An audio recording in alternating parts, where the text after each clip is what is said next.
ये है कि उसके अगले दिन इन लोगों की प्लानिंग होती है कि मिलेंगे, और अलका जी भी ऑन कॉल थी। मतलब वो उन लोगों की ही प्लानिंग होगी, लेकिन अलका जी भी इसमें थी कि यहाँ मत मिलो, वहां मत मिलो, जहाँ भी मिलो। वो आप अपना साइड बता सकती हैं अलका जी। नहीं मैं तो जानती हूँ, इसीलिए मैंने कहा वर्बली कोई बात नहीं। दैट्स व्हाई मैंने कहा कि मैंने रिकॉर्डिंग अपनी सेफ्टी के लिए की थी, क्योंकि कहीं ना कहीं अगर मुझे ब्लेम किया गया तो मैं उस चीज को साबित कर सकूं। तो आपकी जहाँ इन्वॉल्वमेंट थी वहाँ पे बात हो रही थी कि सचिन तुम आ जाओ, मनीषा को भी लेके आ जाओ, ये भी आपने शायद बोला था और ये मैंने खुद सुना है, ठीक है। क्योंकि मनीषा भाभी को जब आपने बोला था कि तुम भी आ जाओ, बैठ के डिस्कशन करते, क्योंकि आपका शायद ये था, ये मैं भी जानती हूँ कि शायद आमने सामने बैठ के बात करेंगे तो क्लियर हो जाएगा सोशल मीडिया के। उससे पहले कुछ था, मुझे इनके रिलेशन के बारे में पता नहीं था। मुझे लगा यूट्यूब की लड़ाई है, ये खत्म हो जाएगा। हाँ, तो उसके बाद से अलका जी ने जो भी इंटरनली इन लोगों की बात चल रही, जितनी बातें चली, जो भी एक दूसरे को, एक दो फ्रेंड्स भी आए, उनकी रिकॉर्डिंग्स भी आई, सब कुछ बहुत सारी चीजें हुई। तो ये रिकॉर्डिंग सोशल मीडिया पे तब तक नहीं थी। 10 नवंबर की मैं बात करूंगी, पहला लाइव जो था वो 7 नवंबर को हुआ था, और ये 3 दिन के बीच में प्लान बना कि हम हैदराबाद में वाया हैदराबाद मैसूर मिलेंगे, बिकॉज तुम भोपाल नहीं आ सकते और मेरी यहाँ की टिकट है, मैं मैसूर जाऊंगी, तो तुम मुझे मैसूर में ही मिलना। तो ये दोनों का कंसेंट था कि मैं भी आऊंगी, तुम भी आना। अब जो भी बातें हैं वो चैट्स में भी हमने देखी, और कुछ चैट्स ऐसी हैं जो कि अभी सोशल मीडिया पे आई नहीं है, बट हाँ हमारे सामने वो है जो कि नहीं आई अभी सोशल मीडिया पे। देन क्या होता है, 10 नवंबर तक अभी इनका कुछ ऐसा लाइव वाइव नहीं था, बट हाँ कुछ चीजें हो रही थी जो कि मेरी सिस्टर इन लॉ बोल लीजिए आप, मेरे भाई की वाइफ, उनको जो चीजें फील हुई हैं पिछले 1.5 साल में, जैसे कि उन्होंने बहुत बार आगे से आके बोला है, मेरी फैमिली ने भी बहुत बार आके बोला है कि तुम लोग communication as a brother sister ही क्यों ना हो, तुम लोग बंद करो, बिकॉज ये थोड़ा ओवर द टॉप जा रहा था। लाइक अगर सिस्टर का रिलेशन था तो वो भी कहीं ना कहीं ब्रेक करा दिया गया या कर दिया गया भैया के थ्रू या उनके थ्रू, जो भी था। और मैंने अपने कान से भी बहुत सारी चीजें सुनी है कि अरे उसको हटाओ ना, मैं हूं ना, उसको गोली मारो, मैं हूं ना, मैं तुम्हारे साथ दिन रात बात करती हूँ, मैं हूँ, तुम अपनी सिस्टर को भी साइड करो। जो भी चीजें थी वो चीजें ऑन सोशल मीडिया 1 से 1.5 साल पहले थी। और मेरी फैमिली के थ्रू भी रोकने की कोशिश की गई कि तुम लोग कम्युनिकेट ही मत करो भाई, तुम लोग अगर प्रॉब्लम हो रही है हस्बैंड वाइफ के बीच में तो तुम ये डिस्टेंस मेंटेन करो। और इस लड़की को भी पता था, मतलब वो जो भी लेडी है उनको भी पता था कि भाई उसकी वाइफ को प्रॉब्लम है, क्योंकि उसकी वाइफ ने डायरेक्टली बहुत बार रोकने की कोशिश की, और मल्टीपल टाइम्स बहुत सारे क्रिएटर्स ने भी रोकने की कोशिश की, बट जो रोकने की कोशिश की उनको रास्ते से साइड किया गया। कि जैसे कि आपके भाई ने भी साइड किया, म्यूचुअली उन दोनों के थ्रू म्यूचुअली हुआ, दोनों ने, मतलब इक्वल गलती थी ना, मतलब दोनों की इक्वली गलती थी। और एक बार ही ऐसा हुआ है, मतलब 1-2 बार ऐसा हुआ है जहाँ बोला गया कि तुम अपनी वाइफ को लेके यहाँ मत आना, ये चीजें हैं, मतलब कि सामने सामने रखी जा सकती है। अगर देते हैं, गलती तो है, बहुत गलतियां हैं, ये बिल्कुल क्लीन चिट नहीं देते। आप सिर्फ इतना बात समझो, अगर वाइफ ने मना कर दिया कि तुम मत बात करो, मम्मी से बात करा दी कि मम्मी, और फिर भी वाइफ के कहने पर भी, मदर के कहने पर भी आपके भाई ने बात करना बंद नहीं की। भाई ने भी बात की और उन्होंने भी बात की, और भाई ने नहीं, एक मिनट, मना किसको किया गया था? मुझे एक बात बताओ, कौन सिंगल? लड़की को भी रिलेशनशिप दोनों का था, लेकिन दोनों में से सिंगल कौन था और कौन रिलेशनशिप में था? तो पाबंदी जो रिलेशनशिप में है उसके ऊपर पाबंदियां होती है, जो सिंगल है वो किसी को भी डेट कर सकता है, यस और नो इंसान पे होती है। हाँ, राइट, तो मना मैरिड इंसान को किया जाएगा ना, रोका भी उसी को जाएगा जो मैरिड है, जो जिम्मेदार है, जिसके ऊपर जिम्मेदारियां हैं। और अगर वो नहीं, वो दूसरा इंसान तो आपका रिश्तेदार ही नहीं है, उस पर आपका कोई हक नहीं है, ठीक है। आपका हक अपने फैमिली है और वही मैरिड है, तो रोकना तो उसी को चाहिए था हमेशा से। हाँ, तो एक दो इंसिडेंट ऐसे हैं, मैं अपना पॉइंट थोड़ा सा रखना चाहूंगी यहाँ क्लियर, क्योंकि फिर ये मिक्स ना हो जाए।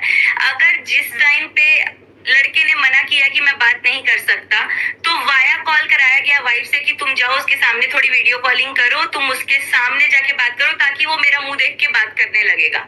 तो जब अगर आगे से भी कभी रोका गया तो ये फिर क्यों किया गया? दूसरे क्रिएटर्स को इन्वॉल्व करा, आपकी कॉन्फ्रेंस में कॉल नहीं था ना कि ऐसा रिलेशनशिप नहीं, क्योंकि हर चीज पे वो भाई और बहन का टैग दे देते थे कि हम भाई बहन है। और जब किसी ने इन चीजों को, इसका मतलब इन दोनों की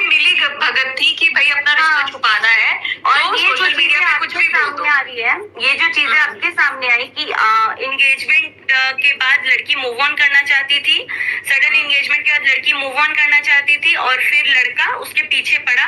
तो एंगेजमेंट पिछले 1 महीने पहले हुई है, लेकिन बात इस महीने के 12 तारीख तक भी हो रही है, वो भी जान बेटा बेटू करके। तो ये कहाँ तक सही है? मतलब कि अच्छा सुचिता, लड़की सवाल है, मैं भी इस मैटर में आई हूँ 8 तारीख को, मुझे 8 तारीख तक कुछ नहीं पता था। एक सवाल है जो कि मेरे तक आया, कुछ सुना मैंने कि जब एंगेजमेंट में आप बोले कि दूरियां हो गई थी और हमने मना कर दिया था, वाया वाया सब लोगों ने मना किया था।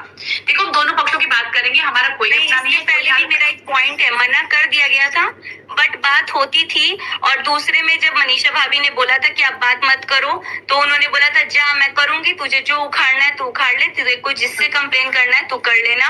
तो ये बात हो गई थी। उसके बाद उनके भाई से भी बात हुई थी, तो उन्होंने बोला कि देखो बाकी कोई बात करे नहीं करे, काम के लिए तो ये जब मन करे वो बात करेंगी। तो ये उनके फैमिली मेंबर की तरफ से आया था कि जब मन करेगा काम के लिए ये बात करेंगे। अच्छा, क्या ये इंसिडेंट सही है कि जब आपके भाई आए थे वापस और जब वो चीजें हुई थी तो उनकी तबीयत खराब हुई थी, तो आई थिंक वो कुछ अटेम्प्ट किए हुए थे, तो जिसके तहत आप लोगों ने, आपकी और आपकी मम्मी ने ये बोला था कि बात कर लो प्लीज, एक बार बात कर लो, वो नहीं तो ये हो जाएगा। आप लोगों ने रिक्वेस्टिंग मोड पे कॉल किया था उनसे लड़की को बात करने की, प्लीज बात कर लो वरना कुछ हो जाएगा उसको, आप लोगों ने ऐसा किया था? हाँ मैंने किया था, मेरी मम्मी ने नहीं किया था क्योंकि नंबर सिर्फ मेरे पास है, मेरी मम्मी के पास नंबर नहीं है और मैं यहाँ पे थी बैंगलोर में। और मुझे ये आया था कि नेहा दीदी के एंगेजमेंट में गए थे क्योंकि तब तक भी भाई बहन का ही रिलेशन हमारे सामने था। अगर ट्रस्ट कर सकते हो तो हम लोग को तो जिस दिन हैदराबाद वाली बात पता चली उस दिन सब कुछ क्लियर आया चिट्टा की भाई ऐसा भी रियली अभी भी शायद उस शॉकिंग स्टेटमेंट में हम लोग स्टेट में है कि भाई ट्रस्ट करना ही मुश्किल है कि भाई बहन का रिश्ता 1.5 साल से दिखा करके आप एक दिन पहले तक भाई बहन लिख रहे हो और आज आप बोल रहे हो कि कुछ और रिश्ता है, तो वो बिलीव करा। उन्होंने कमेंट किया था जब हमने आप चैट देखा तब मैंने ट्रस्ट किया कि अरे भाई ऐसा भी कुछ हो सकता है क्या, और लिटरली मतलब वो शॉकिंग था मेरे लिए। तो मेरे को यही था, वो उस दिन भी यही बोला कि मुझे एक बार नेहा दीदी से बात करा दो कि उन लोगों ने ऐसा क्यों किया, मुझे भोपाल बुला के उन्होंने क्यों मेरी बेइज्जती की, ये चीजें था। तो मैंने बोला कि मेरे को तो भाई ये है कि अगर मेरा भाई किसी क्रिएटर से रिश्ता तोड़ता है इसका मतलब ये नहीं कि मेरा रिश्ता नाता टूट जाता है। मेरी नेहा दीदी से बात होती थी, मैं जब हाय हेलो होता था वो होता था, क्योंकि मुझे पर्सनली ये नहीं लगता था कि इनका कोई रिलेशन ऐसा आगे जाके हो सकता है। भाई बहन राखी से जब ये मैटर सामने आया 8 तारीख को, तो ये गलत हुआ या सही हुआ? इसको छुपके मतलब आप लोग को आंखों में पट्टी, 8 तारीख को रिलेशन तो नहीं आया था, 8 तारीख को बस फ्रॉड वाली चीजें आई थी कि मेरे साथ धोखा हुआ है। रिलेशन 8 तारीख को चीनू भी लाइव आके बोला था ना कि हाँ मेरी 10 तारीख को आए थे लाइव और 10 तारीख को आए थे और डायरेक्टली उन्होंने चैट दिखाई थी क्योंकि 10 को मेरे भाई का बर्थडे था, तो मुझे याद है 10 नवंबर 10 को। तो ये 3 दिन का गैप था और 3 दिन के गैप में ये प्लानिंग चल रही थी कि हम मिलेंगे, हम फिर जो भी चीजें हैं वो हमने जो भी सोशल मीडिया पे देखा मैं आपको बता रही हूँ, जब इनका कन्वर्सेशन मेरे से हुआ ना, और लिटरली मैं भी जानती थी कि भाई बहन, मेरे को तो ऐसा बिल्कुल था नहीं, मैं ब्लॉग्स देखती नहीं थी, तो मुझे लगा जब इनका कॉल आया मेरे सामने पे कि अलका दीदी ऐसी सी बात हो गई है और मैं उसको इस यूट्यूब से मिटा दूंगा, नस्तनाबूद कर दूंगा, यहाँ से मैं ही लाया हूँ, मेरे को जड़ से उखाड़। हमके कूल डाउन भाई, क्या हो गया? तो मैंने चीजों को सॉर्ट आउट करने की कोशिश की कि इन लोग का मैटर एक बार पहले भी हुआ था, तो मैंने ऑफलाइन ही सॉर्ट आउट कर दिया था सोशल मीडिया पे, किसी को जो भी नहीं आया था कि हाँ कुछ मैटर हुआ है। रातों रात वीडियोस हट गई थी, कंट्रोवर्सी रातों रात खत्म कर दी गई थी, तो मैंने कहा चलो ये भी मैटर है, इसको भी ऑफलाइन ही सॉर्ट आउट कर देंगे। फिर जो है मैंने जब बात किया तो बोला आप उनको कॉल पे लो, मैंने कहा ठीक है मैं बात कर लेती हूँ। तो जो लड़की थी ना, वो लिटरली बताऊंगी, मैं सच बोलूंगी, वो लड़की बात करने में इंटरेस्ट नहीं थी। मैंने कॉल किया तो बोली नहीं अलका मुझे नहीं बात करना, कहती थी प्लीज एक बार मेरे लिए बात करो, क्या मैटर है आप लोग का, आप लोग उसको शॉर्ट आउट करो ना। तो बोलने की मुझे बात नहीं करनी अलका, हमने कहा कोई बात नहीं, आप मेरे लिए बात करो, आप इस मैटर को ऑफ करो। फिर जो है लड़की ने बात की कॉन्फ्रेंस कॉल पे। अब कॉन्फ्रेंस कॉल में बात कहाँ शुरू होती है, जो हाय हेलो हुआ, आपको मैं इसलिए डीपली बता रही हूँ कि मिताली जी आप चीजों को समझिएगा, और मैं ये चाहूंगी दिल से कि आप शायद इस मैटर को ठीक कर सकते हैं। 2 फैमिली बिगड़ रही है, उसको शायद बचा सकते हैं, और सबको सबकी जगह अपनी अपनी जगह पहुंच जाए। मैं क्योंकि आपका मैंने बहुत सारे केसेस देखे, आप इतने सारे सॉल्व किए हैं, इसलिए मुझे बहुत ज्यादा अच्छा लगा। तो इस मैटर को फिर जब मुझे पता चला तो मैंने, देखिए मैं भी साइकोलॉजिकल तरीके से समझ के इन लोगों को इस मैटर को शॉर्ट आउट करना चाह रही थी। बात ही पता चला कि लड़के ने एक लाइन निकाली कि जान नहीं रह पाऊंगा जान, तो मेरे को बड़ा ऑड लगा। मैंने कहा भाई बहन में ऐसी लैंग्वेज कैसे आ गई? तो मेरे को ठनका, तो मैंने कहा मैं डायरेक्ट पूछ भी नहीं सकती थी कि आप लोगों में ऐसा कुछ चल रहा है क्या। तो जब इन लोगों की बातें बढ़ी कि आप किया तो बोले नहीं जान मैं नहीं जी सकता तुम्हारे बिना, ऐसे कुछ बातें हो रही थी, मुझे एग्जैक्टली याद नहीं है। तो मैंने कहा ये क्या है सचिन, क्या शादी करोगे क्या इनसे? तो बोलते हैं कि अरे नहीं बट अब क्या, नहीं साफ बोलो शादी करना है, ये क्या चल रहा है लोगों में? तो बोले हाँ मैं करूंगा। तो मैंने कहा शादी करना है। हमने कहा नेहा दी आपका क्या सीन है शादी? वो कुछ भी उस समय रिप्लाई नहीं की, बोली कुछ बोला ही नहीं उसने, उन्होंने फोन काट दिया। फिर लड़के ने बोला कि दीदी उनको ऐड करो कॉल पे। हमने कहा पहले मुझे मैटर जानना है, ये मैटर क्या चल रहा है। बोला आप ऐड करो तभी बताऊंगा। फिर उनका कॉल मैंने ऐड किया। मैंने कहा प्लीज आप पहले पूरी बात खत्म करके जाओ, क्योंकि मैं आधा अधूरा बात सुनी हूँ, मुझे क्लियर करना है बात क्या चल रही है। सोशल मीडिया से आज के 3 महीने पहले इसी बातों को लेकर ट्रोलिंग चल रही थी। अब वो दो लोग के बीच की बात रिएक्शन चैनल वालों के पास कैसे गई नहीं पता, किसने लीक किया नहीं पता। वो जो बातें आज हो रही हैं वो बातें 3 महीने पहले रिएक्शन चैनल वालों के पास जा चुकी थी कि इन लोगों में रिलेशन है, लोग होटलों में मिलते हैं, ब्ला ब्ला ब्ला। मैंने जब जाना तो मैंने कहा कि अच्छा आप शादी करेंगे। फिर दोबारा बात हुई, बहुत सारी बातें लोगों में आपस की रिलेशनशिप में दूर हुए। तो फिर मैंने कहा कि नेहा दीदी आप तैयार हो शादी के लिए? तो बोली कि पहले बोल नहीं रही थी, फिर बोली कि हाँ ठीक है। मैंने कहा ठीक है शादी करेंगी आप? तो बोली हाँ ठीक है। यही उनका वर्डिंग था, हाँ ठीक है। मैंने कहा आप दुनिया समाज को झेल लेंगी? तो इधर से जवाब आया कि हाँ मैं सब कर लूंगा। हमने कहा समाज से बहिष्कारित कर दिए जाओगे?